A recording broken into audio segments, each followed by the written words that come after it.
memandikan, mengafani, dan mensolati. Jadi ada 6 pembahasan yang akan kita bicarakan pada pagi hari ini. Tapi pembahasan yang pertama berkaitan dengan apa saja yang wajib dilakukan bagi orang yang sakit. Ini apa saja yang wajib dilakukan bagi orang yang sakit. Saya ingin mukadimah bahwa penyelenggaraan jenazah ini kita ingin supaya kita meninggal lahir dalam keadaan mengikuti sunnah dan meninggal pun juga dalam kondisi mengikuti sunnah. Itu yang kita harapkan. Tapi yang pertama yang wajib dilakukan bagi orang yang sakit, yang pertama adalah bersabar dan berprasangka baik kepada Allah Subhanahu wa taala. Karena berprasangka baik ini termasuk amalan hati yang paling besar. Amalan hati yang paling besar itu adalah berbaik sangka kepada Allah Subhanahu wa taala. Bagi orang yang sakit itu berharap agar dosa-dosanya diampuni dengan sakitnya, dan juga berharap berprasangka baik bahwa Allah akan menerima amal-amal ibadah yang dikerjakan. Jadi orang yang menderita sakit itu wajib dia adalah rela menerima ketentuan dan ketetapan dari Allah Subhanahu wa taala. Karena tidak ada satupun dari manusia yang menginginkan sakit. Kalau sakit itu datang itu berarti ketetapan dari Allah Subhanahu wa taala. Maka hendaknya dia bersabar menghadapi takdir dan wajib baginya berprasangka baik kepada Allah Subhanahu wa taala. Sebagaimana yang disebutkan di dalam hadis Nabi sallallahu alaihi wasallam dalam hadis dari Suhaib bin Sinan, ajaban li amril mu'min. Sungguh mengherankan urusan kaum mukminin. Inna amrahu kullahu khair. Karena semua perkara orang-orang mukmin itu selalu baik. Walaysa dzaka li ahadin illa lil mu'min. Dan hal itu tidak dimiliki oleh siapapun kecuali hanya orang-orang mukmin. Bagaimana? In asabathu syarra syakar. Kalau dia dikasih kelapangan, diberikan kelapangan rezeki, kelapangan harta, maka syakar, dia bersyukur. Itulah orang-orang mukmin. Fakana khairan lahu, maka itu adalah lebih baik baginya. Wa in asabathu dharra, tapi kalau dia ditimpa musibah, ditimpa kesusahan, kesulitan, ujian, sakit, penyakit, maka sabar, maka hendaknya dia bersabar. Fakana khairan lahu, dan itu adalah lebih baik baginya. Tapi ini adalah dalil yang menunjukkan supaya kita orang-orang mukmin ini hanya berbaik sangka, bersabar atas musibah yang menimpanya. Juga dalam hadis yang lain Nabi SAW mengatakan, ini la yamutunna ahadukum illa wa huwa yusinu dzan billahi azza wajal. Adalah janganlah salah seorang dari kalian meninggal dunia kecuali dalam keadaan dia berbaik sangka kepada Allah Subhanahu wa taala. Jadi berbaik sangka kepada Allah Subhanahu wa taala dalam hal ketika dia sakaratul maut, dalam kondisi sakaratul maut. Tapi yang kedua, kewajiban yang kedua bagi orang yang sakit adalah menghadirkan rasa takut terhadap siksa Allah Subhanahu wa taala dan juga berharap rahmat Allah Subhanahu wa taala. Jadi ketika kita dalam kondisi sakit, maka yang kita ingat itu adalah rasa takut kita kepada Allah. Dan juga kita berharap agar Allah menurunkan rahmatnya. Rahmat itu maknanya ada dua. Makna rahmat yang pertama adalah kasih sayang Allah, dan yang kedua adalah semoga Allah mengampuni dosa-dosa kita yang akan datang. Inilah makna, dan berharap agar dosa-dosa kita yang akan datang itu dihapuskan oleh Allah Subhanahu wa taala. Sebagaimana yang disebutkan dalam hadis dari Anas bin Malik radhiyallahu taala anhu. anna Nabiya sallallahu alaihi wasallam dakhala ala syabin wa huwa fil maut. Nabi SAW pernah menjenguk seorang pemuda yang tengah menghadapi kematian atau sakaratul maut. Faqala, kemudian Nabi SAW bertanya, kaifa tajiduka, apa yang kamu rasakan? Kemudian pemuda itu menjawab, wallahi ya Rasulullah, demi Allah wahai Rasulullah, inni arjullaha wa inni akhafu dzunubi. Saya hanya berharap kepada Allah dan saya juga takut akan dosa-dosa saya. Faqala Rasulullah sallallahu alaihi wasallam, kemudian Rasulullah SAW bersabda, la yastami'ani fi qalbi 'abdin fi misli hadzal mautin illa a'tahu Allahu ma yarju wa amanahu mimma yakhafu. Nabi SAW menjawab, tidaklah kedua hal tersebut bersatu, berkumpul dalam hati seseorang, dalam hati seorang hamba dalam keadaan seperti ini, melainkan Allah nanti akan merealisasikan harapannya dan memberikan rasa aman dari apa yang dia takutinya. Ini adalah kewajiban bagi orang yang dalam kondisi sakaratul maut. Wajib bagi kita tuh berharap, kita berharap akan rahmat Allah dan kita takut akan siksanya. Kenapa? Karena amalan-amalan yang kita lakukan di dunia itu kan sedikit sekali. Kita itu sedikit untuk bisa mendapatkan surganya Allah. Dengan amalan kita 50 tahun, 60 tahun itu belum cukup. Artinya enggak cukup sama sekali dengan amalan kita. Makanya kita berbaik sangka kepada Allah. Semoga Allah mengampuni dosa-dosa kita sehingga kita dimasukkan ke dalam surganya. Kemudian kita juga takut akan siksanya api neraka. Kemudian kewajiban yang ketiga bagi orang yang sakit adalah jangan mengharapkan kematian.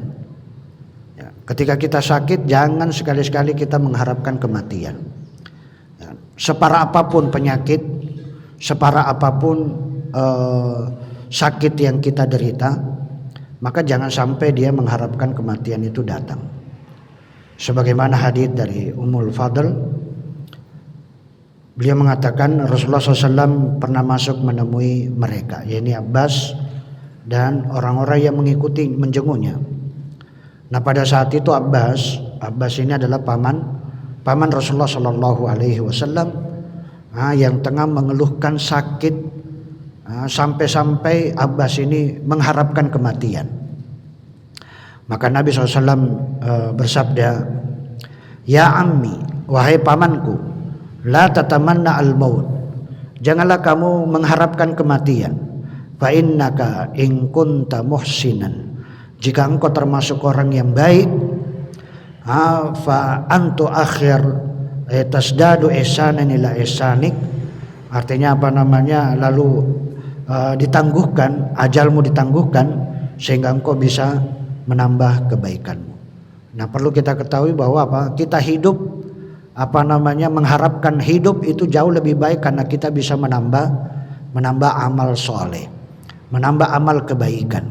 Kenapa? Karena di akhirat itu tidak ada lagi penambahan amal. Ketika kita sudah meninggal nggak ada lagi tambahan amal. Maka di dunia inilah tempat kita untuk menambah amal itu, menambah kebaikan.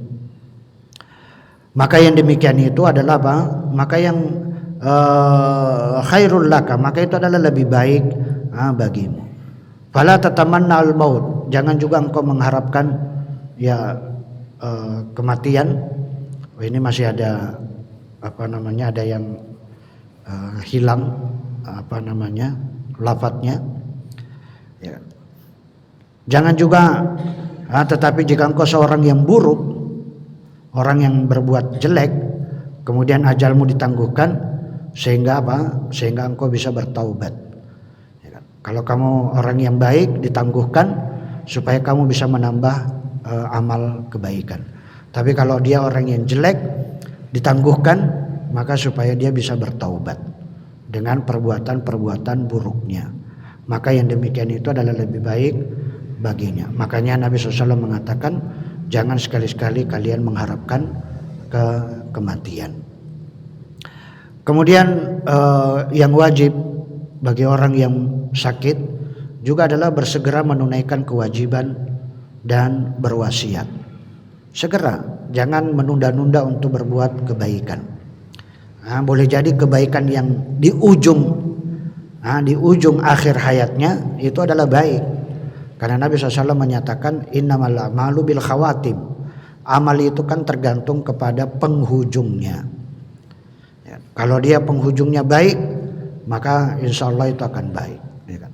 Apalagi kalau di akhir hayatnya dia mengucapkan apa? La ilaha illallah. Jika orang yang sakit itu mempunyai beberapa kewajiban yang harus ditunaikan, maka apa? Dia harus segera menunaikan kewajiban. Dia harus segera menunaikan kewajiban. Kalau dia punya hutang, punya tanggungan, punya janji, punya apa, maka segera.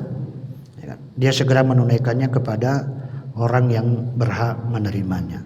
Jika memang dia mampu melakukannya. Tapi jika kesulitan, maka adalah dia berwasiat kepada ahli warisnya. Oh, saya punya hutang sama si fulan. Nanti kalau saya meninggal wajib kalian membayarkan hutang saya kepada si fulan. Sebutkan 1, 2, 3, 4, 5 dan seterusnya.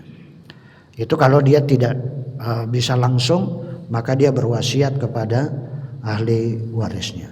Hal ini berdasarkan sabda Nabi SAW, "Man kanat indahu madzlama li akhihi min irdihi aw malihi." Siapa yang pernah berbuat zalim kepada saudaranya atau berbuat zalim, baik itu kehormatan ataupun hartanya, fal yu'addi ilaihi qabla ya'ti ilaihi yaumal qiyamah. Maka hendaklah dia mengembalikan kezaliman itu kepada saudaranya itu atau haknya sebelum datangnya hari kiamat. La yuqbalu fihi dinarun wala dirham. Padahal di hari akhir, hari kiamat itu tidak lagi dinar dan dirham itu tidak ada nilainya. Dinar dan dirham itu tidak lagi berharga kalau di hari kiamat. Maka wa in kana lahu amalun sholeh, karena di akhirat itu, hari kiamat itu yang ada itu hanya pembalasan. Ya, kalau dia punya amal soleh, in kana lahu amalun sholeh, jika dia punya amal-amal soleh, maka ukhidha minhu wa utiya sahibuhu. Maka amal solehnya itu akan diambil darinya dan diberikan kepada yang dia zalimi tadi, orang yang berhak memang menerima kebaikan. Wa illam yakun lahu amalun soleh, kalau dia tidak punya amalan soleh, maka apa? Ukhidha min sayyiati sahibihi fahumilat alaihi. Maka nanti dosa-dosa saudaranya yang dia zalimi itu nanti akan diambil dan dibebankan kepada orang yang telah menzalimi. Maka ini adalah kewajiban bagi orang yang sakit atau dalam kondisi sakaratul maut, supaya dia bersegera menunaikan kewajiban, karena kezaliman itu akan dibayar di yaumul akhir. Kalau di yaumul akhir yang dibayar itu bukan uang, harta, tetapi yang dibayar itu adalah pahala dan dosa. Itulah balasan. Maka ini adalah kewajiban. Kalau kita tidak mampu, maka berwasiat. Segera berwasiat. Kemudian yang kelima, kewajiban yang kelima bagi orang yang sakit, agar segera menunaikan wasiat dan tidak menundanya. Jangan menunda-nunda wasiat. Ya mohon maaf ya, sampai hari ini, detik ini misalnya, kebanyakan orang tua itu tidak pernah berwasiat tentang harta bendanya. Sehingga yang terjadi itu adalah ahli waris itu hanya ribut berkaitan dengan harta. Seandainya orang tua berwasiat, saya kalau meninggal tolong harta warisan saya wasiatkan supaya harta warisan saya segera setelah saya dikubur, maka segera harta warisan saya itu dibagikan kepada ahli waris. Jadi jangan menunda-nunda, karena biasanya harta warisan itu nanti dibayar 10 tahun, 15 tahun kemudian akhirnya ribut anak cucunya. Ya kan? Gara-gara, maka apa? Segera berwasiat, saya kalau meninggal maka harta saya segera dibagi sesuai dengan syariat Islam. Sesuai dengan syariat Islam. Jadi anaknya itu sudah tahu wasiat dari orang tuanya, sehingga mereka apa? Ketika orang tuanya sudah meninggal, maka wasiat itu segera, warisan itu segera dibagi. Jangan menunda, karena menunda warisan itu adalah apa? Itu justru malah memberatkan bagi si mayit. Maka segera berwasiat, tidak menundanya, sebagaimana disebutkan dalam hadis dari Nabi Shallallahu Alaihi Wasallam, ma haqqu mar'in muslim yabitu lailataini. Tidak dibenarkan bagi seorang muslim yang melewati malam-malamnya sampai 2 malam, walahu syai'un yuridu ayyusiyala fihi, sementara dia ingin memiliki sesuatu wasiat, sesuatu yang hendak dia wasiatkan, illa wa wasiyatahu maktubatun inda ra'sihi. Maka apa? Hendaknya wasiat itu telah tertulis di sisi kepalanya. Maksudnya apa? Dia sudah menyampaikan wasiat itu kepada ahli warisnya. Kemudian yang keenam, kewajiban bagi orang yang sakit adalah namanya wasiat. Wasiat itu adalah hanya kepada selain ahli waris. Kalau berkaitan dengan harta, maka wasiat itu kepada ahli waris. Tapi kalau berkaitan dengan wasiat dalam arti saya pengen bersedekah kepada si fulan, atau saya pengen mewakafkan tanah saya kepada satu lembaga yayasan tertentu, maka apa? Maka itu adalah wasiat. Wasiat itu tidak boleh kepada ahli waris. Dalam arti begini, saya punya tanah, saya pengen ngasih kepada anak pertama, maka wasiat ini nggak boleh ditunaikan. Itu adalah wasiat yang haram. Orang tua berwasiat, saya pengen berwasiat agar harta benda saya ini diberikan kepada anak ketiga. Jadi mengkhususkan kepada anak tertentu dalam wasiat itu nggak boleh dalam hal harta. Karena wasiat itu harus diberikan kalau Anda berwasiat kepada satu anak, mestinya Anda berwasiat kepada anak yang lain. Kalau Anda punya anak 5, maka wasiat itu harus diberikan juga kepada 5 orang anak. Tidak boleh Anda berwasiat hanya kepada satu anak, karena akan menzolimi anak yang lain. Ini adalah apa? Maka wasiat itu hanya diberikan kepada selain ahli waris. Jadi kalau berwasiat kepada selain ahli waris, karena Nabi SAW menunjukkan dalam hal itu. Demikian juga firman Allah Subhanahu wa taala bahwa Allah berfirman, kutiba alaikum idza hadara ahadukumul maut. Telah diwajibkan atas kalian apabila kematian itu hendak menjemput seseorang di antara kalian, in taraka khairanil wasiyah lil walidaini wal aqrabina bil ma'ruf. Jika dia meninggalkan harta, berwasiat untuk kedua orang tua dan karib kerabat dengan cara yang baik. Haqqan 'alal muttaqin, sebagai kewajiban bagi orang-orang yang bertakwa.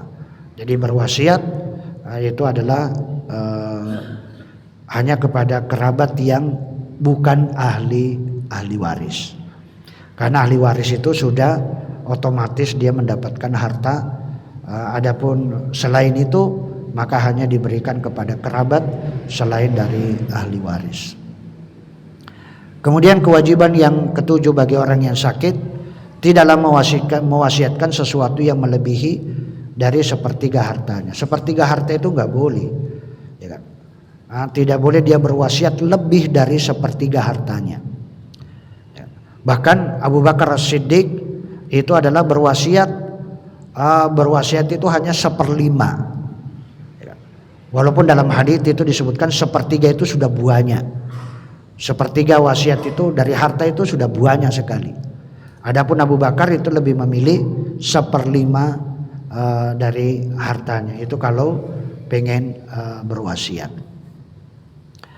Kemudian wasiat itu harus disaksikan oleh muslim yang adil. Ini harus ada 2 orang muslim yang adil untuk menjadi saksi bahwa dia telah berwasiat.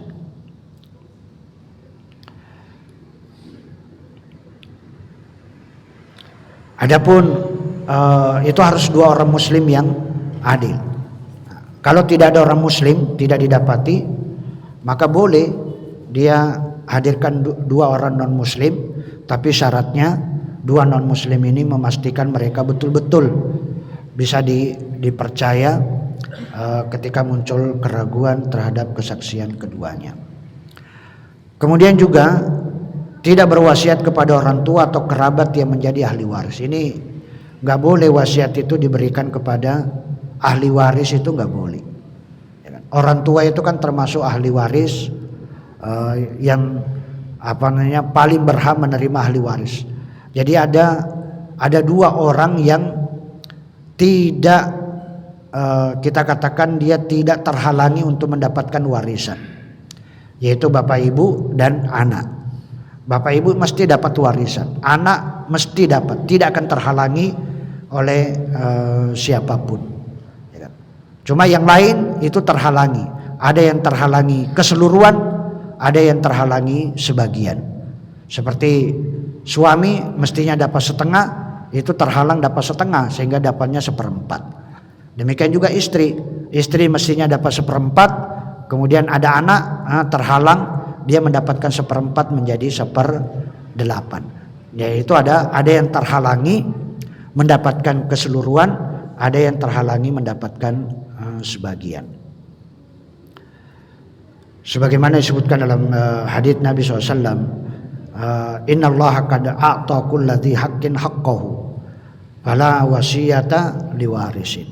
Sesungguhnya Allah itu telah memberikan hak kepada setiap pemiliknya, sehingga tidak ada wasiat itu kepada ahli waris. Jadi ahli waris itu tidak boleh dapat wasiat. Wasiat itu hanya kerabat selain dari ahli waris. Kemudian juga yang harus dilakukan bagi orang yang sakit adalah berwasiat dengan sesuatu yang menimbulkan madarat bagi ahli waris, maka itu hukumnya adalah haram.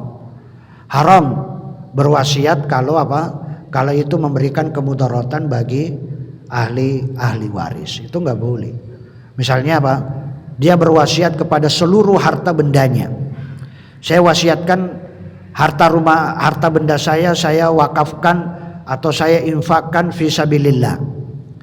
Yang kemudian anak istrinya nanti nggak kebagian, menimbulkan kemudaratan sehingga nanti anak istrinya kemudian jadi pengemis, jadi meminta-minta, maka ini hukumnya adalah haram. Maka tidak boleh wasiat itu ditunaikan.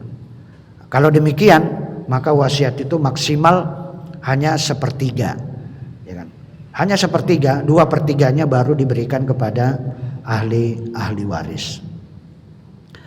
Kemudian kewajiban bagi orang yang sakit berikutnya adalah Ini wasiat agar kita dikebumikan atau dikuburkan sesuai dengan sunnah. Ya kan?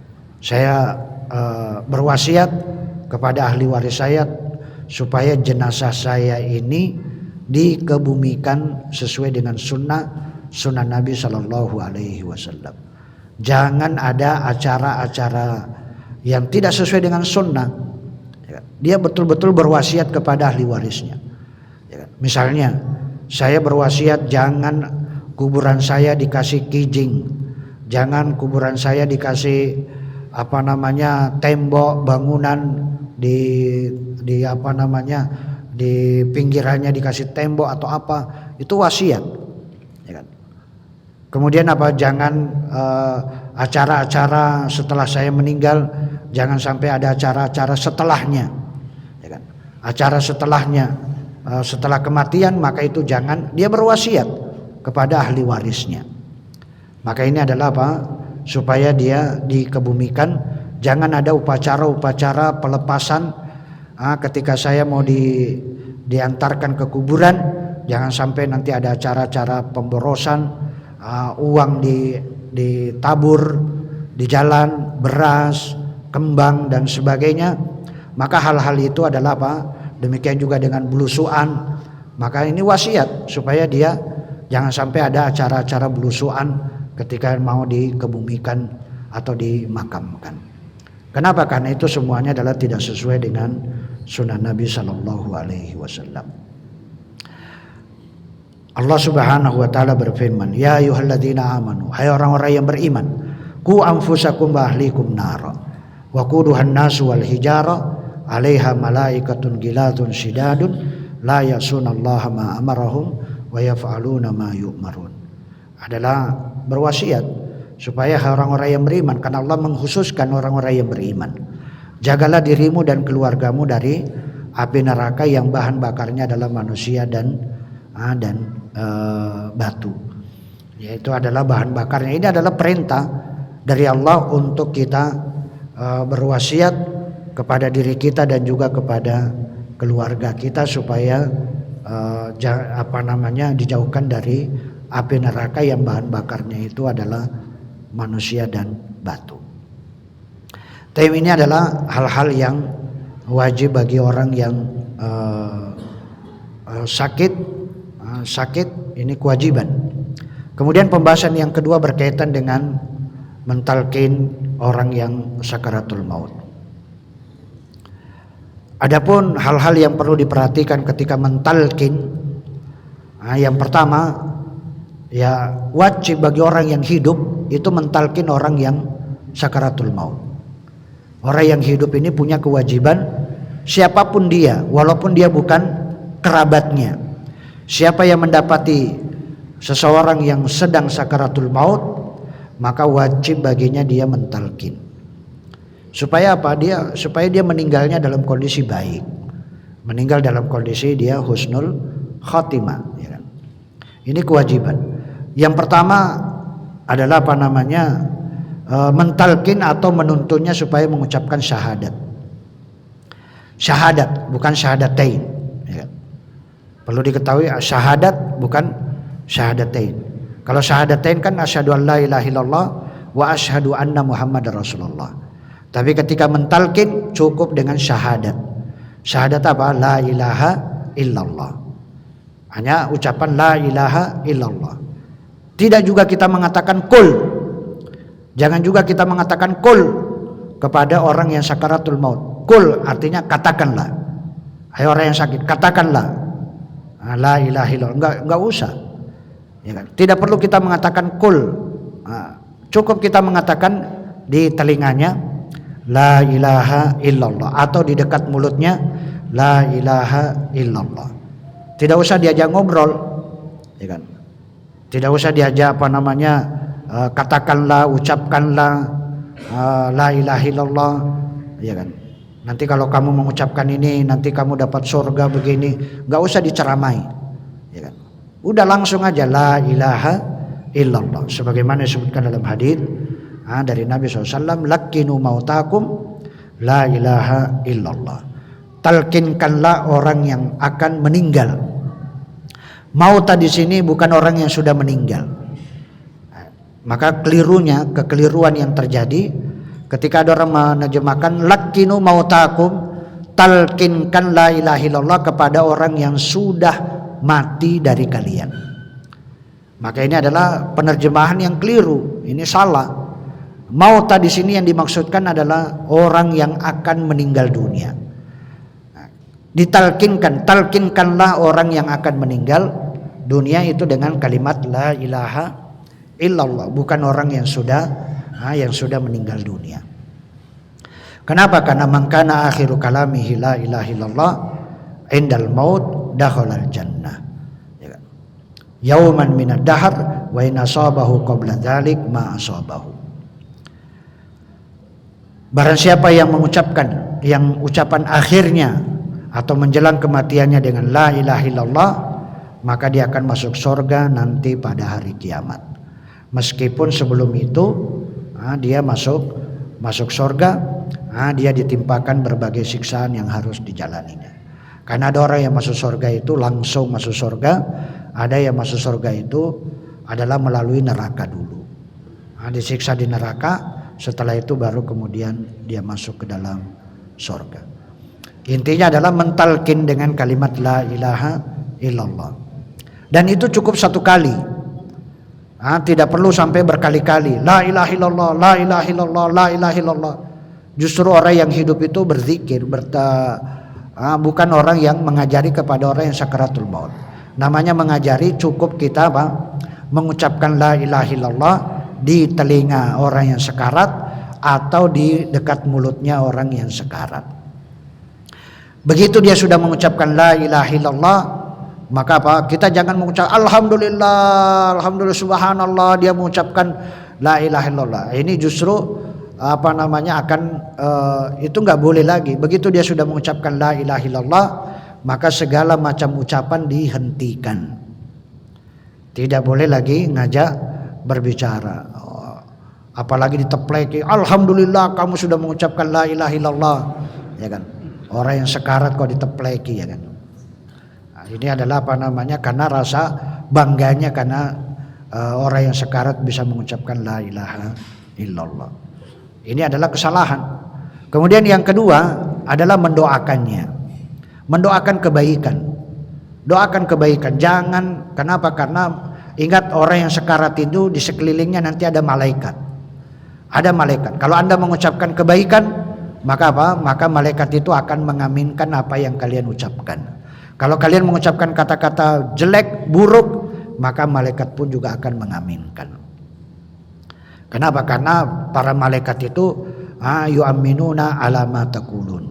Mereka akan mengaminkan apa yang kalian ucapkan. Dan mengucapkan orang yang sekarat ini mentalkin hanya mengucapkan kata-kata yang baik di dekatnya. Jadi orang-orang yang sekarat ini, maka sekitarnya itu hanya mengucapkan kata-kata yang baik, artinya doa yang baik. Orang-orang yang di sekitarnya, Allahumma ghfirlahu, ya Allah ampunilah dosa-dosanya, maka malaikat itu mengatakan amin. Ya Allah, terimalah amal-amal kebaikannya di dunia dan di akhirat. Malaikat akan mengatakan amin, amin. Sebagaimana disebutkan dalam hadis, idza hadartum al-marida awil mayyit, jika kalian menjenguk orang yang sakit atau orang yang akan meninggal dunia, faqulu khairan, maka ucapkanlah kebaikan. Ucapkanlah kata-kata yang baik. Fa innal malaikata yu'minuna ala ma taqulun. Karena malaikat itu akan mengaminkan apa yang kalian ucapkan. Kemudian bagaimana cara mentalkin orang yang sekarat? Jadi talqin yang dimasukkan di sini adalah bukanlah menyebut ataupun memperdengarkan syahadat kepada seorang yang akan meninggal dunia, tetapi yang dimaksudkan adalah menyuruh, bukan hanya memperdengarkan. Kita setel la ilaha illallah, setel bukan hanya memperdengarkan. Ingat, talqin itu artinya apa? Artinya yang dimaksudkan adalah menyuruh orang yang sekarat ini supaya mengucapkan kalimat la ilaha illallah. Jadi bukan hanya memperdengarkan. Kalau memperdengarkan kan la ilaha illallah, la ilaha illallah, la ilaha illallah. Orang yang hidup hanya mengucapkan kalimat itu. Itu hanya memperdengarkan, tapi tidak menyuruh orang yang sekarat supaya mengucapkan la ilaha illallah. Sebagaimana hadis dari Anas bin Malik, anna Rasulullah SAW ada rajulan minal ansar. Rasulullah SAW pernah menjenguk seseorang dari kaum Ansar. Faqala ya khal, kemudian wahai paman, ucapkanlah ya khal kul la ilaha illallah. Wahai paman, ucapkanlah la ilaha illallah. Faqala akhalun am apakah paman dari pihak ibumu atau dari pihak ayahmu? Khal itu dari pihak ibu, amun itu saudara dari bapak. Faqala bal khal, beliau menjawab paman dari pihak ibu. Faqala fa khairul li an aqul, maka orang itu bertanya, apakah aku lebih baik jika aku mengucapkan la ilaha illallah? Faqala Nabi SAW na'am. Kemudian Nabi SAW mengatakan iya. Maka mengucapkan la ilaha illallah. Syekh Utsaimin berkata, sebagian ulama mengatakan bahwa tidak mesti memerintahkan orang itu dengan kalimat tauhid, karena bisa jadi disebabkan oleh kesempitan dan beratnya perintah itu baginya. Justru menjadikannya menolak mengucapkan la ilaha illallah, sehingga di saat itu dia bisa menutup hayatnya dengan kejelekan. Jadi orang yang sakaratul maut tidak perlu didakwai, walaupun yang didakwai itu adalah berkaitan dengan akidah, berkaitan dengan tauhid. Itu nggak boleh. Kenapa? Karena yang diperintahkan itu hanya mengucapkan la ilaha illallah. Karena la ilaha illallah itu sudah mencukupi untuk orang yang sakaratul maut. Kenapa? Karena di akhir hayatnya dia bisa mengucapkan kata itu sehingga dia mendapatkan jaminan surga. Jadi akan tetapi yang harus dilakukan adalah mengingatkan secara langsung dengan perbuatan. Perbuatan yaitu dengan apa? Berzikir di sampingnya. Sampai-sampai ulama mengatakan apabila dia mengingatkan orang itu, kemudian dan orang itu ingat dan dia mengucapkan la ilaha illallah, maka hendaklah yang di sekitarnya itu diam, segera diam, dan tidak mengajaknya lagi ngobrol, tidak mengajaknya berbicara sama sekali. Setelah dia mengucapkan, orang yang sekarat ini mengucapkan la ilaha illallah. Kenapa? Karena hal itu supaya apa? Supaya kalimat terakhir yang keluar dari lisannya itu hanya la ilaha illallah. Ya kan? Kalau dia mengatakan saya mau minum, itu berarti ucapannya membatalkan la ilaha illallah. Ajarkan lagi la ilaha illallah. Dia sudah mengucapkan la ilaha illallah. Kemudian dia ngobrol lagi, saya lapar. Kemudian kita ucapkan lagi la ilaha illallah. Sampai betul-betul ucapan terakhirnya itu hanya la ilaha illallah. Kemudian yang ketiga, mentalkin orang yang sakaratul maut. Adapun hukum, ada orang yang menghadapkan orang yang sakaratul maut itu ke arah kiblat dan membacakan surat Yasin kepadanya. Apa hukum orang yang seperti ini? Adapun membaca surat Yasin di dekat orang yang akan meninggal dunia dan menghadapkannya ke arah kiblat, maka tidak ada satupun hadis yang sahih. Tidak ada satupun hadis yang sahih yang bisa dijadikan dalil bahwa orang yang akan meninggal dunia itu dibacakan surat Yasin. Walaupun sebenarnya ini masalah khilaf ya tentang hadisnya, karena kebanyakan para ulama ada yang mengatakan hadisnya itu dhaif. Ya. Iqra'u ala mautakum Yasin. Bacakanlah orang yang akan meninggal dari kalian surat Yasin.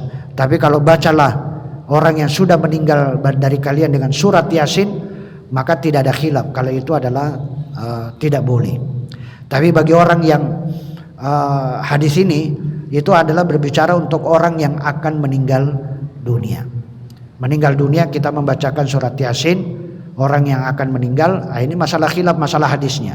Ada yang mengatakan hasan, ada yang mengatakan dhaif. Tapi ini masalah khilaf antara boleh dan tidaknya. Boleh nggak kita membaca surat Yasin bagi orang yang sekarat? Ya boleh. Itu adalah boleh. Bagi yang berpendapat bahwa itu adalah boleh. Memang kebanyakan juga sebagian dari ulama membolehkan. Membolehkan. Kenapa? Karena salah satu keutamaan dari surat Yasin itu apa? Salah satu keutamaan surat Yasin itu adalah menyegerakan kematian. Jadi orang yang baca surat Yasin setiap malam Jumat itu berarti dia berharap mati. Itu adalah keutamaan. Maka yang sunnah itu baca surah Al-Kahfi, bukan baca surat Yasin. Karena surat Yasin itu orang yang mau mati segera mati. Ini adalah itu keutamaan dari surat Yasin. Taib, an Zur'ah ibn Abdurrahman, berdasarkan dalil dari Zur'ah bin Abdurrahman, bahwasanya dia pernah menyaksikan Sa'id ibn al-Musayyib. Sa'id ibn al-Musayyib ketika dalam sakitnya. Sementara bersamanya terdapat Abu Salamah bin Abdurrahman. Sa'id lantas jatuh pingsan sehingga Abu Salamah memerintahkan supaya memindahkan tempat tidurnya menghadap ke arah Ka'bah. Dan ketika Sa'id sadar, kemudian dia sadar, dia mengatakan, Sa'id menyatakan, hawaltum firasi, apakah kalian yang telah merubah tempat tidurku? Faqalu na'am. Kemudian mereka menjawab iya. Kemudian fanadhara ila Abi Salamah, kemudian Sa'id melihat ke arah Abu Salamah, faqala sambil berkata, arahu bi ilmik, apakah hal ini atas pengetahuanmu? Faqala ana amartuhu, kata Abu Salamah, iya saya yang menyuruh mereka supaya merubah tempat tidurmu. Fa amara Sa'id ayyu'ada firasahu, Sa'id menyuruh supaya tempat tidurnya dikembalikan ke tempat semula. Jadi nggak ada tuntunannya, syariatnya orang yang sekarat itu diarahkan tempat tidurnya ke arah kiblat, itu nggak ada.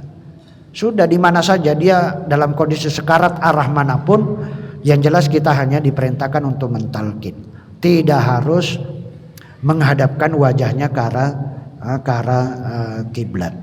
Ya, karena sesuatu yang baik itu adalah harus datang dengan dalil. Ya. Loh ini kan menghadap kiblat kan bagus, baik. Ya baik menurut manusia, tapi tidak baik menurut syariat. Karena kebaikan itu adalah tinjauannya syariat, bukan kebaikan itu adalah menurut akal manusia. Kemudian yang berikutnya, apa hukum mendatangi orang kafir yang sekarat dengan harapan dia mendapatkan hidayah masuk Islam?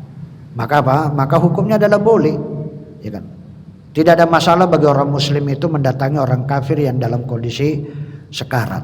Dengan apa? Dia mentalkin supaya dia masuk ke dalam Islam. Kita talkin supaya dia masuk Islam. Sebagaimana yang disebutkan dalam hadits ketika ada seorang anak Yahudi yang dia selalu mengabdi kepada Nabi SAW. Dalam kondisi dia jatuh sakit, dalam kondisi sekarat, maka Nabi SAW menjenguk anak Yahudi ini. Kemudian ketika sampai di sana, Rasulullah SAW mengatakan, aslim, masuklah kamu ke dalam Islam. Fanadhara ila abihi, kemudian pemuda Yahudi ini melihat ke bapaknya, kemudian dia berkata apa? Faqala lahu ati Abul Qasim sallallahu alaihi wasallam. Kata bapaknya, ya sudah, ikuti aja Abul Qasim, maksudnya Muhammad. Ikutilah Abul Qasim, yakni Rasulullah SAW. Fakharaja Nabi SAW wa huwa yaqul, kemudian Nabi SAW keluar sambil mengucapkan alhamdulillahilladzi anqadhahu minan nar. Segala puji bagi Allah yang telah mengangkatnya menyelamatkan darinya dari api neraka. Ya kan? Maka ini adalah apa? Ketika anak Yahudi ini meninggal, maka Nabi SAW mengatakan, Sallu ala sahibikum, sholatilah jenazah sahabat kalian ini. Tapi ini adalah apa? Karena dia sudah muslim. Ya. Ini dalil yang menunjukkan kalau orang kafir itu nggak boleh disolati jenazahnya, tidak boleh disolati. Ya. Tapi pembahasan yang ketiga berkaitan dengan husnul khatimah. Adapun tandanya, tanda orang yang husnul khatimah, yaitu adalah apa yang disebutkan. Yang pertama adalah mengucapkan syahadatain, mengucapkan syahadat ketika dia meninggal dunia. Ini tanda orang yang husnul khatimah, orang yang meninggalnya itu baik. Husnul khatimah artinya meninggal akhir hayatnya itu meninggal dalam kondisi baik. Kalau su'ul khatimah artinya amal akhir hayatnya itu jelek. Nah tandanya yang husnul khatimah, yang penghujungnya di akhir hayatnya itu baik, adalah ketika dia mengucapkan la ilaha illallah ketika meninggal dunia. Sebagaimana disebutkan dalam hadits, man kana akhiru kalamihi la ilaha illallah dakhalal jannah. Adalah apa? Siapa yang mengucapkan di akhir hayatnya la ilaha illallah, maka dia pasti masuk ke dalam surga. Kemudian tanda husnul khatimah yang kedua, yaitu adalah di keningnya, dahinya itu berkeringat. Kalau Anda melihat di dahi sini itu berkeringat atau ada berkeringat, maka itu adalah tanda yang baik. Maka tidak perlu diusap, nggak perlu kita ngambil tisu kemudian dilapi dahinya. Biarkan aja dahinya berkeringat, karena itu adalah apa? Itulah tanda yang baik. Itulah orang yang akan meninggal dalam kondisi baik. Karena itu tanda. Nanti ketika dimandikan, karena kan dia tetap dimandikan, tetap jenazahnya dimandikan.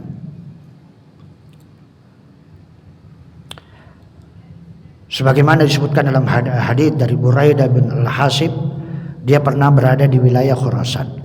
Di sana dia menjenguk salah seorang dari saudaranya yang tengah sakit, dan dia mendapati telah meninggal dunia. Dan ternyata dia dapati ada keringat keluar dari dahi saudaranya. Maka dia mengatakan, Buraidah bin Al-Hasib mengatakan, Allahu Akbar, Allah Maha Besar.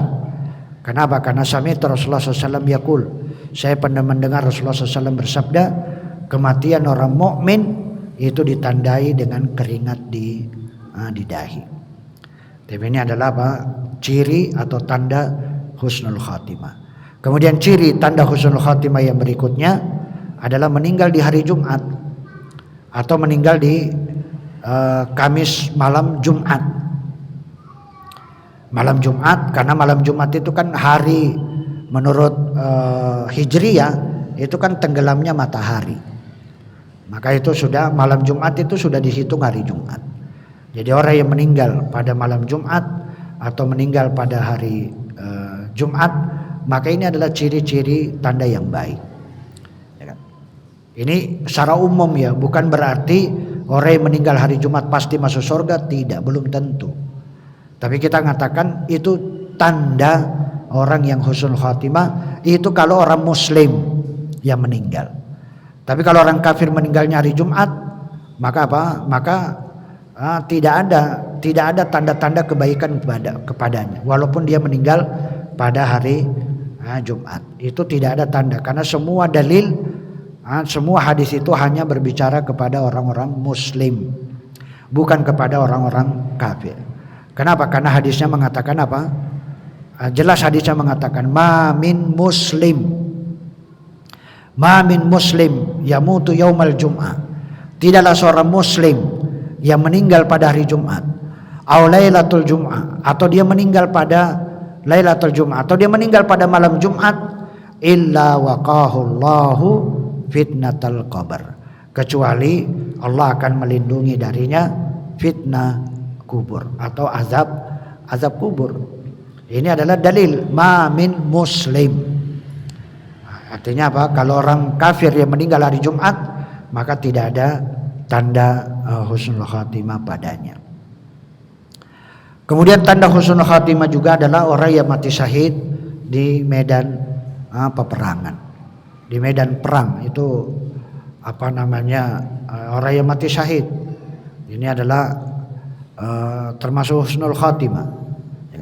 Allah sendiri menyebutkan wala tasabanna alladzina qutilu fi sabilillahi amwata bal ahya'un inda rabbihim yurzaqun.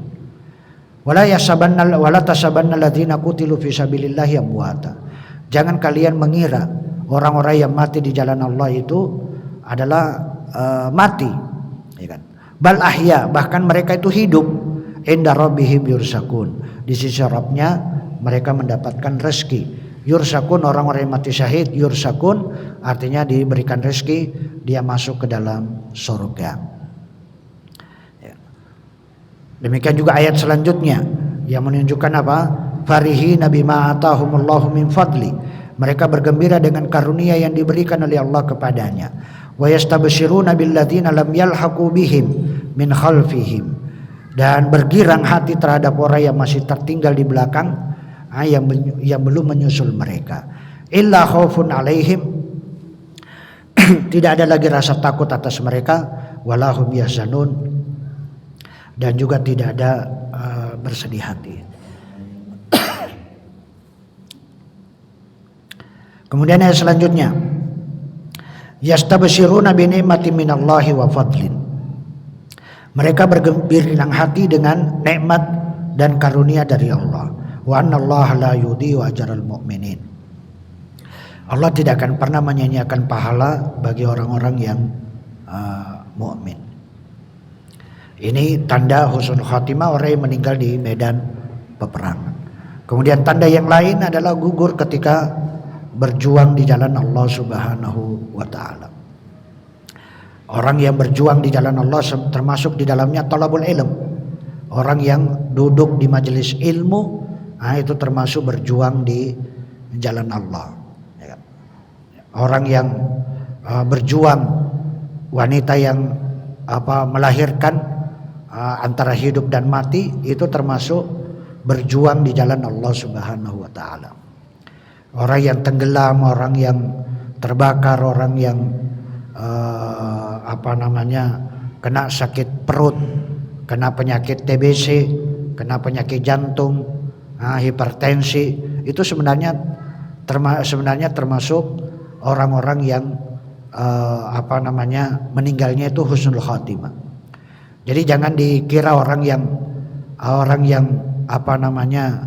kita katakan kena penyakit jantung kemudian syukurin kena jantung, itu jangan. Itu jantung kena TBC, kena paru-paru, dia meninggal karena ini cuci darah dan sebagainya, itu termasuk husnul khatimah. Maka kita doakan aja. Kalau dia orang mukmin, orang muslim, kita doakan bahwa itu husnul khatimah. Tapi kalau dia orang kafir, maka itu adalah azab. Bukan husnul khatimah, justru itu adalah siksaan bagi mereka. Ini adalah jangan kita mensyukuri, nyukuri orang yang mati dalam jantung, hipertensi, ya kan, atau diabetes, ya kan. Karena ada orang yang jangan sampai keluarganya itu sampai sumpah serapah, gara-gara penyakitmu kamu meninggal, kamu mati. Itu nggak boleh. Ingat, penyakit itu dari Allah Subhanahu wa taala. Kalau Anda menghina penyakit, itu sama saja Anda menghina Allah Subhanahu wa taala. Maka penyakit itu nggak boleh dicela. Penyakit itu nggak boleh dicela. Penyakit apapun pada seseorang itu nggak boleh dicela. Dicela, hanya kewajiban bagi kita itu sabar. Itu aja. Kita bersabar dengan penyakit. Jangan kita mencela penyakit. Saya sudah nasihati nggak boleh makan nasi. Gara-gara nasi kamu gulamu tinggi, itu nggak boleh. Menyalah-nyalahkan nasi itu nggak boleh. Ya kan? Menyalahkan gula itu nggak boleh. Menyalahkan gula, menyalahkan nasi, ya kan? Itu nggak boleh. Menyalahkan apalagi garam, nyalahkan micin, ya kan? Nyalahkan ini nggak boleh. Nggak boleh Anda menyalahkan makanan, itu nggak boleh. Makanya kan ada pada makan tidak boleh kita mencela makan, nggak boleh. Makanan itu nggak boleh dicela. Apapun jenis makanannya itu nggak boleh dicela. Ya, tergantung Anda makan atau tidak. Itu kalau Anda memang tidak makan nasi, ya jangan mencela nasi. Bilang aja Anda tidak makan nasi, gitu aja, ya kan. Jadi jangan Anda tidak minum gula, jangan mencela gula. Wow, gula ini akan menimbulkan penyakit ini, penyakit itu nggak boleh. Ya sudah, diri Anda saja nggak usah minum. Saya tidak minum gula hari ini. Maka itu aja.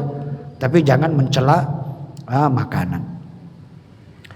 Kemudian ciri husnul khatimah yang berikutnya adalah meninggal karena sekarang ini penyakit taun, penyakit pes, atau kalau 3 tahun yang lalu itu seperti penyakit COVID-19, ya kan, COVID-19, itu semuanya termasuk husnul khatimah. Meninggal juga karena sakit perut, meninggal karena tenggelam, meninggal karena tertimpa reruntuhan bangunan.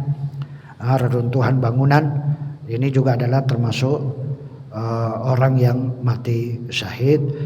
Jika dia orang yang tentunya mati syahid yang dimaksudkan bukan seperti mati syahid fisabilillah. Orang yang berperang di jalan Allah itu tidak sama. Karena syahid itu ada 2. Ada syahid yang berperang di jalan Allah, ada syahid yang seperti sakit perut itu syahid. Orang yang tenggelam itu dikatakan syahid, orang yang keruntuhan bangunan dikatakan syahid, orang yang kebakar itu dikatakan syahid, ya kan? Orang yang kena penyakit jantung itu syahid, itu adalah syahid, tetapi tidak sebagaimana syahidnya orang yang mati di medan peperangan.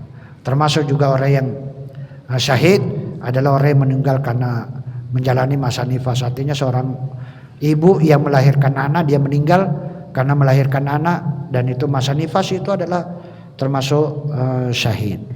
Demikian juga orang yang meninggal karena terbakar, itu juga syahid. Orang yang kena penyakit tumor juga syahid. Meninggal karena TBC pun juga adalah syahid. Meninggal karena mempertahankan harta benda, itu juga syahid. Meninggalkan karena mempertahankan agama, ini juga adalah syahid.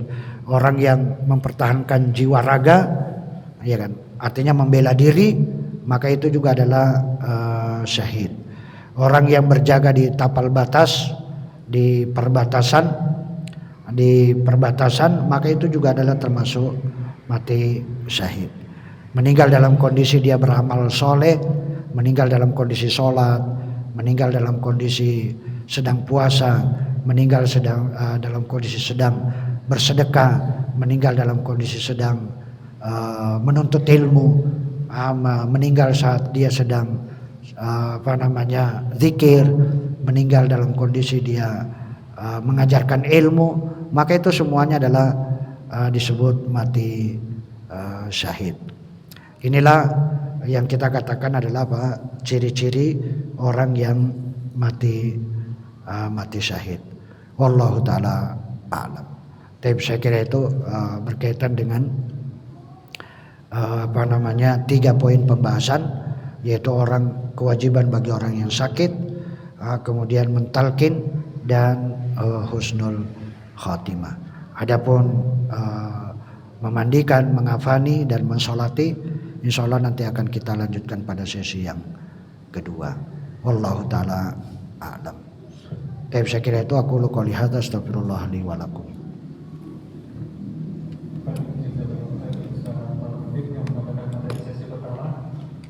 Baik, untuk jamaah sekalian, kami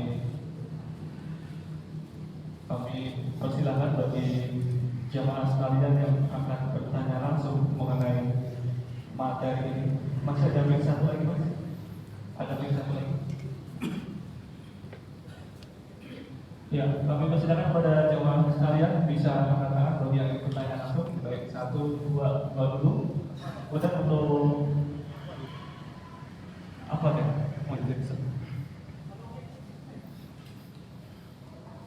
Untuk Ahmad, 2 pertanyaan terlebih dahulu, bisa angkat tangan? 1, 2, oke, baik. Sudah 2 pertanyaan. Baik, saya beri kesempatan pada yang ikhwan terlebih dahulu. Cek, ya. Bisa kita tolong? Bawa tadi, yang pertanyaan depan dulu, Mas. Baik.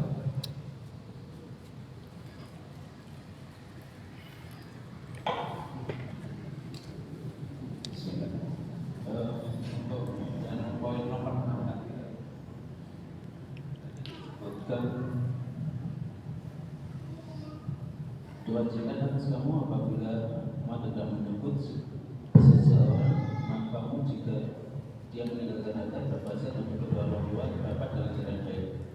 Yang dimaksud untuk kedua orang tua itu kedua orang tua yang yang ahli waris. Soalnya di nomor 9 tadi disebutkan tidak boleh berwasiat kepada orang tua ahli waris. Saya Wasiat itu seorang anak tidak boleh berwasiat berkaitan dengan harta untuk kedua orang tuanya. Maksudnya adalah orang tua kandung. Karena orang tua itu sebenarnya dalam hukum orang tua itu ada ibu itu sendiri ada beberapa. Ada ibu itu ada 5 macamnya. Ibu itu ada 5 macam. Yang pertama adalah ummahatul mukminin, ibunya kaum mukminin. Ya, ibunya kaum mukminin artinya istri-istri Nabi Shallallahu Alaihi Wasallam. Yang kedua adalah ibu kandung, ibu yang melahirkan dia, itu namanya ibu kandung. Kemudian ibu yang ketiga namanya ibu tiri, istri-istri bapak. Bapak punya istri 2, 3, maka istri kedua, ketiga dari bapak itu adalah ibunya dia. Haram dia nikahi selama-lamanya. Dan itu mahram bagi anaknya. Kemudian yang keempat adalah ibu susuan, ibu yang telah menyusui dia. Ibu yang telah menyusui dia.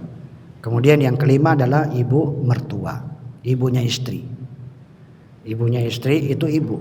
Maka yang dimaksudkan berwasiat itu tidak boleh berwasiat kepada ibu kandung. Ibu kandung itu tidak boleh. Kedua orang tua, bapak ibu nggak boleh. Jadi kalau anak berwasiat kepada kedua orang tuanya, maka wasiat itu batal secara hukum.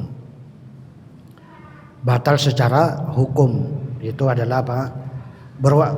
Orang tua berwasiat kepada salah satu anak, maka itu batal secara hukum.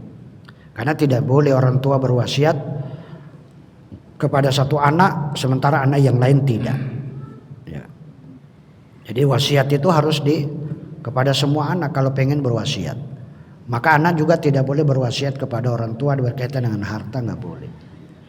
Saya nanti kalau meninggal, harta saya nanti diberikan kepada bapak saya ya, kepada ibu saya, istri dan anak saya nggak usah dikasih. Itu nggak boleh.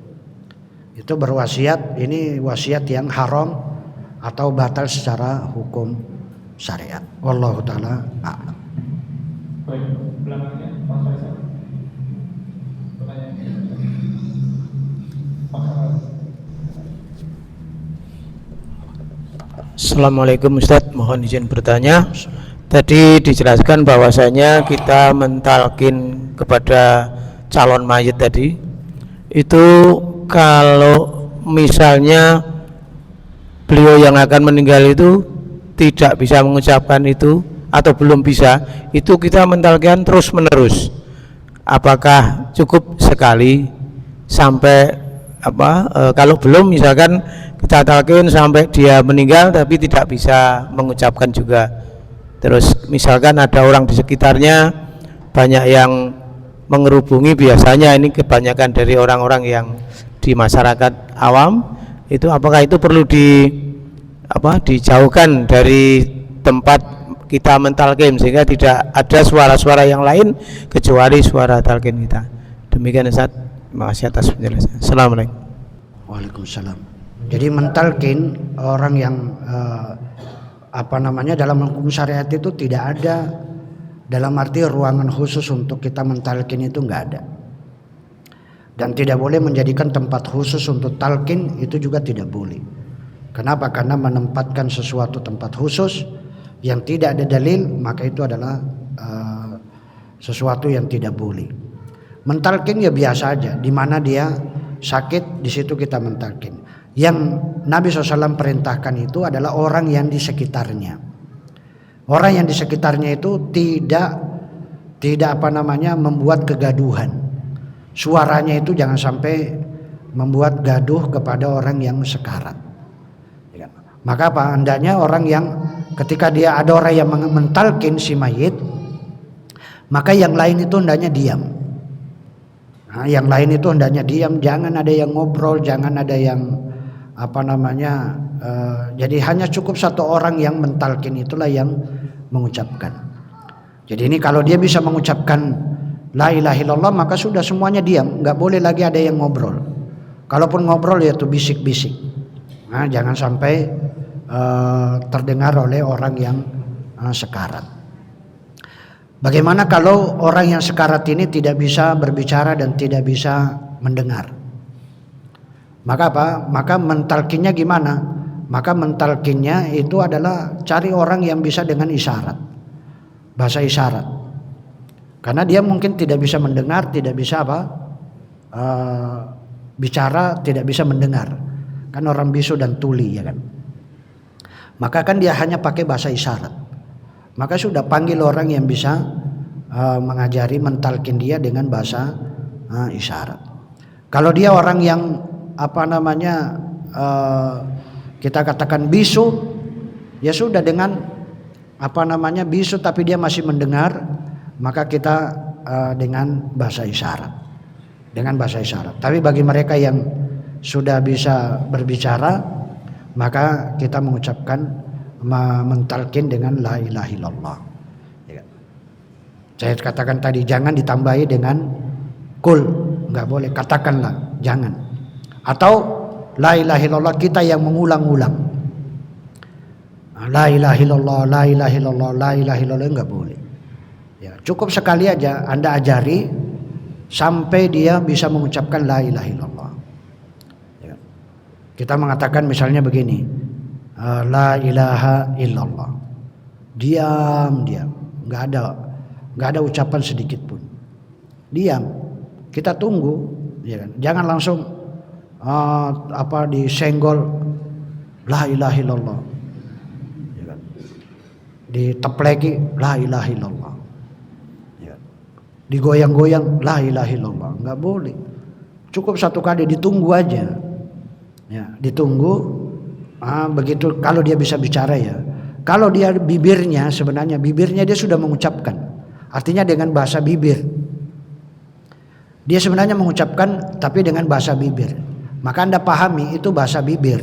Dia tidak keluar suaranya, tapi dengan isyarat bibirnya itu sudah mengucapkan, maka diam, sudah selesai sampai di situ.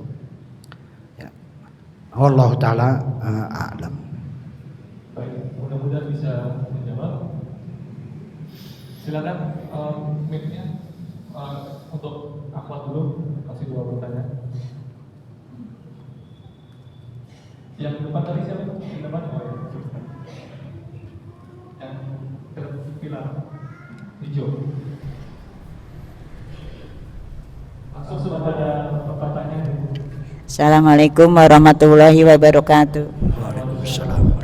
Mohon dijelaskan masalah meninggal dunia karena terserang penyakit taun dan contohnya apa saja. Sekian. Assalamualaikum warahmatullahi wabarakatuh. Waalaikumsalam. Penyakit taun itu artinya penyakit yang menular. Apa saja. Bisa jadi disentri, diare, bisa jadi penyakit flu burung atau COVID. Itu semuanya penyakit taun namanya. Jadi penyakit taun itu bukan penyakit khusus, yaitu semua penyakit yang menular. Itu mana taun. Taun artinya penyakit menular. Ya, penyakit menular bukan hanya penyakit karena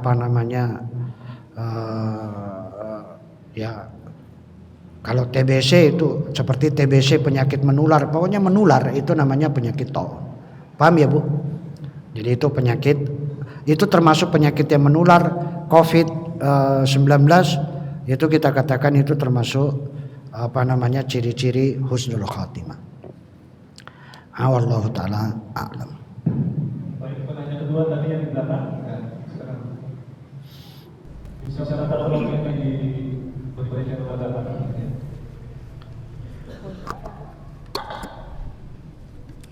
Terima kasih. Assalamualaikum warahmatullahi wabarakatuh. Pertanyaan pertama, apabila orang yang sakit itu dalam keadaan koma, kemudian kita mendengarkan melalui HP murotal dengan harapan orang yang koma ini nanti bisa mendengar dan mengucapkan di dalam hatinya, apakah itu diperbolehkan? Yang kedua, yang betul husnul khotimah atau husnul khotimah, karena di materi ini yang di C itu tulisannya kho. Terima kasih. Yang ketiga, apabila kita masih hidup terus kita mewakafkan harta kita, apakah kita masih hidup ya? Kita mewakafkan itu ada aturannya atau tidak? Terima kasih. Assalamualaikum warahmatullahi wabarakatuh. Waalaikumsalam. Jadi ada 3 pertanyaan ya. Yang pertama berkaitan dengan bagaimana orang yang koma kita perdengarkan murotal. Ingat, perlu diketahui bahwa syariat lakkinu mautakum, talqin, namanya talqin itu mengajari, bukan memperdengarkan. Jadi itu yang harus dipahami. Mentalkin bukan mengajari, bukan memperdengarkan. Ya. Kenapa? Bisa jadi orang yang sakit kalau diperdengarkan Al-Quran dia justru malah tidak senang. Tidak senang dengan bacaan-bacaan Quran ketika dalam kondisi sakit. Maka tidak ada juga tuntunan dari Nabi memperdengarkan membaca Al-Quran. Orang yang hidup saja nggak boleh kita memperdengarkan Al-Quran, sengaja mengeraskan bacaan Quran supaya orang lain mendengar, itu nggak boleh. Ya. Nggak boleh. Orang Arab itu paling tidak suka, benci. Ya kan? Misalnya kita bertetangga dengan orang Arab ya, kita menyetel murattal kuat-kuat. Di Indonesia kan budaya kalau nyetel murattal, misalnya kuat, dan itu terdengar oleh tetangga sebelah. Ya kan? Tetangga sebelah, orang Arab misalnya. Mereka mendatangi kita mengatakan, kamu membaca Al-Quran untuk siapa? Untuk diri kamu atau untuk orang lain? Kalau untuk diri kamu ya sudah, kecilkan aja, untuk kamu aja, nggak usah orang lain. Karena itu ganggu, itu termasuk mengganggu tetangga. Kita nyetel murattal kuat-kuat itu termasuk mengganggu. Ya, maka nggak boleh kita nyetel murattal kuat-kuat. Ini agar kita memperdengarkan. Kalau Anda memang pengen baca Quran, ya mbok kecilin aja. Cukup antumnya saja yang tahu, cukup antum yang mendengar, yang membaca. Ini yang pertama. Jadi orang yang koma nggak usah diperdengarkan, karena bisa jadi dia bacaan Quran itu bacaan Quran itu bukan untuk kemudian kita memperdengarkan dia supaya dia ini, itu justru akan terganggu dia dan juga orang lain akan terganggu dengan bacaan Quran. Karena yang diperintahkan adalah mentalkin. Yang kedua, ini masalah penulisan aja. Yang betul adalah husnul khatimah. Nah, husnul khatimah. Kan bahasa Arab itu hasuna yahsunu, husnan. Itu dalam kalau hasuna yahsunu husnan, pakai hak bukan kha ya. Kalau pakai kh itu karena kebiasaan orang Jawa. Jadi ha dibaca kha. Alkamdu, mestinya alhamdu, bacanya alkamdu. Yang betul adalah alhamdu. Ya, jadi mohon maaf kalau ada penulisan salah. Yang betul adalah husnul khatimah, bukan husnul khatimah. Kemudian yang ketiga apa tadi? Masalah wakaf itu tetap ada aturan. Jadi saya pengen mewakafkan tanah, maka itu ada aturan. Jadi tidak itu tetap ada aturannya, ya kan? Nanti ada orang yang kita berikan wakaf, siapa yang kita berikan wakaf, ya kan? Wakafnya apa saja, kalau berupa tanah, sebidang tanah itu seberapa banyak, seberapa luas bidang tanahnya, kemudian untuk apa diwakafkan, ya kan? Untuk apa? Karena wakaf itu harus tertulis. Kalau ditujukan untuk masjid, maka hanya wakaf tanah itu hanya untuk masjid.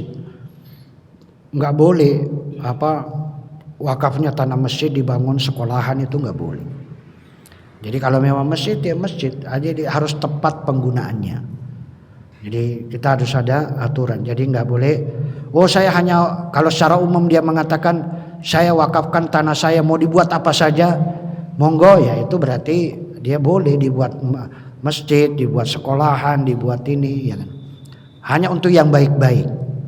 Untuk yang tentunya yang baik-baik, karena wakaf itu adalah untuk kebaikan. Tidak, karena itu wakaf itu kan termasuk sedekah jariyah. Sebagaimana disebutkan dalam hadis, idza mata ibnu Adam inqata amaluhu illa min salas. Jadi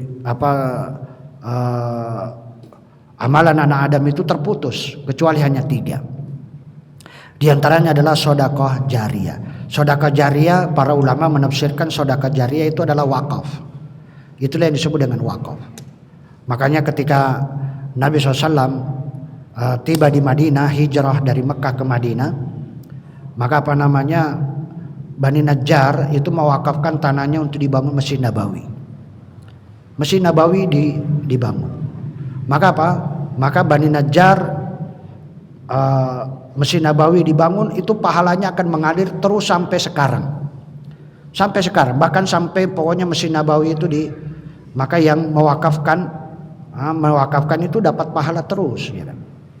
Dan harus pahami juga wakaf itu, kalau ada orang yang masjidnya dirubah, misalnya dia mewakafkan sebuah masjid, masjidnya dibangun, ukurannya misalnya 10 kali 10 misalnya.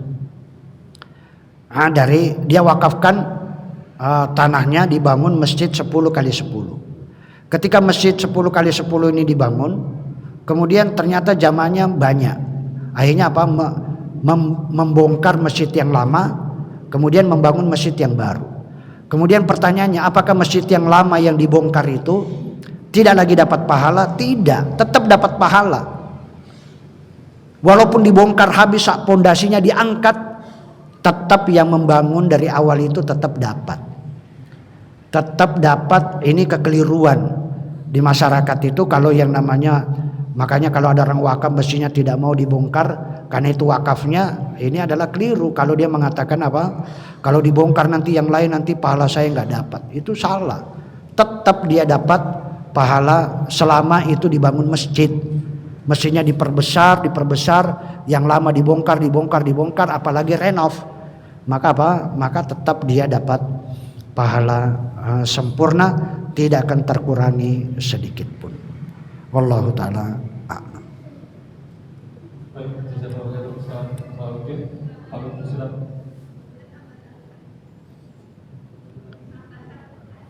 Pertanyaan, kalau kita ke sesi kedua gimana? Kita jawab istirahat dulu. Oh ya, ada.